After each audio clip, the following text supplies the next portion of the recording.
Okay, I'm going to try that again. Hopefully we all have a lot more enthusiasm. I know it's Saturday morning, but you get to spend a day with me, so you should all be happy about it. See some people like starting to cry in the background. So let's see if we can get a bigger soft out of everyone. Well, are you going to do that? Okay, that was great. I had a really nice background on this, but Sanskrit's taken it out. So a bit disappointed. You should have changed it up, like manual. If anyone wants to see my original background, which I got from Google Images, you're more than welcome to see it on the phone. Probably don't want to. Yeah, my name is Harjot. It's really great to see everyone here. A few familiar faces, a few people I haven't met before, but yeah, I'm really excited to be here to talk to you all and very honoured to have the opportunity to speak to you all today as well. I will be talking about two individuals who have inspired me throughout Sikh society and throughout my life. But I want to start by talking about some of the people that are in this room. I'm not going to mention them by name because they will probably kill me. But you guys are all sitting in a room full of some amazing people, some people that have honestly changed Sikh society and just changed life as we know it.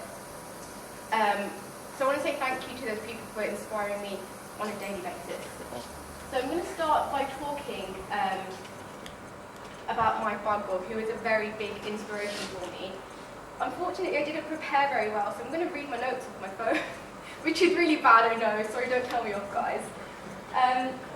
So who in this room has heard of my Bhag Kaur? Put your hand up. Great. I won't put my hand up, because then if no one has, like, for the guys that haven't heard of her, you won't feel like you're alone. So I'm going to tell you 5 reasons why my Bhag Kaur inspired me. So one of them is because of her passion.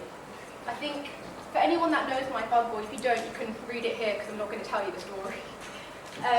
My Bhag Kaur was a female individual who fought in the battle alongside Guru Gobind Singh Ji. You don't see that happening nowadays. Very rarely do you see a woman in the army, right? For someone to do that like 300 years ago, like, that is amazing. It's absolutely amazing. Another reason is because of loyalty.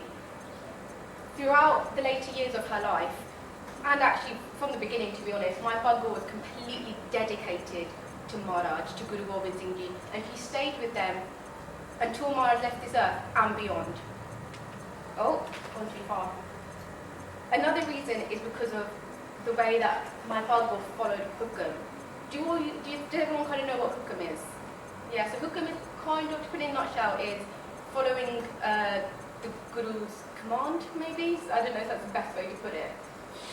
This is a really big one for me because this is something we can all do. We can all follow Maharaj's Hukam. Now, I'm not saying to everyone in this room, you've got to go and do Nitnem tomorrow morning and take Amrit. It would be great if you did. But I'm not going to put any pressure on anyone to do that. But we can all follow Hukam in different ways. And you're all doing it by doing seva on the Sikh society. And you might not see it like that yet, but when you look back in a few years, you'll realise how incredible this opportunity is for you. I put some of them kind of in together, so I'm not going to do 5 separate points. The next one is this amazing individual here. Does anyone know who this is? You can shout it out. If you don't, it's fine. No? Okay. So this is Bibi Upkar Kaur.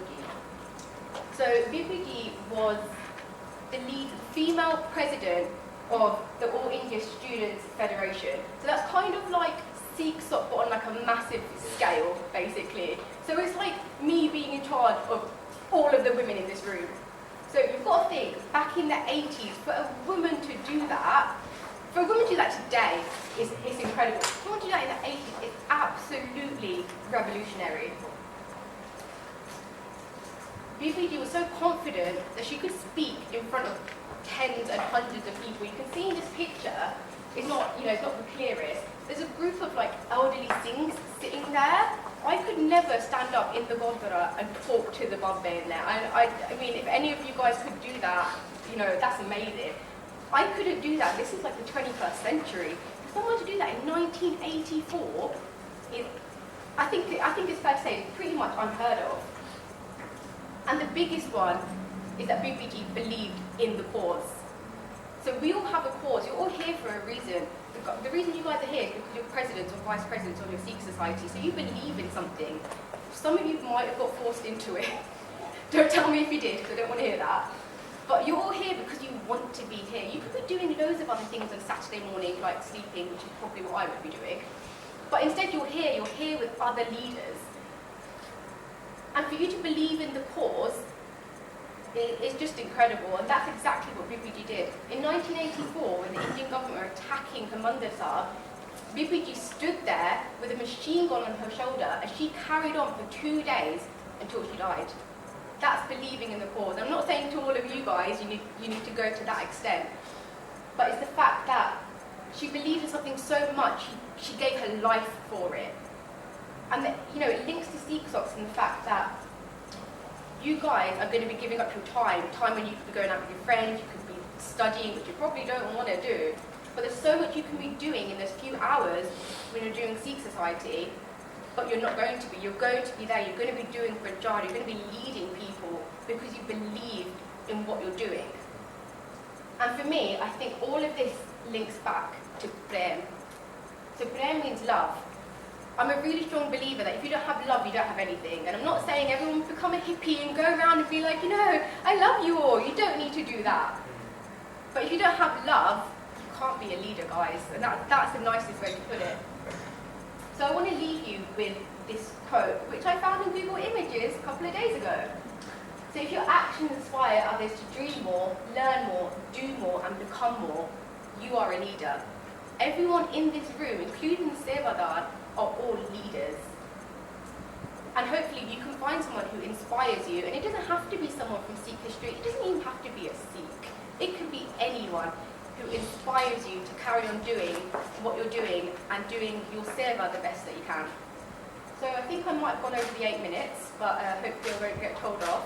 Thank you everyone for listening, and please accept my apologies for any mistakes that I've made.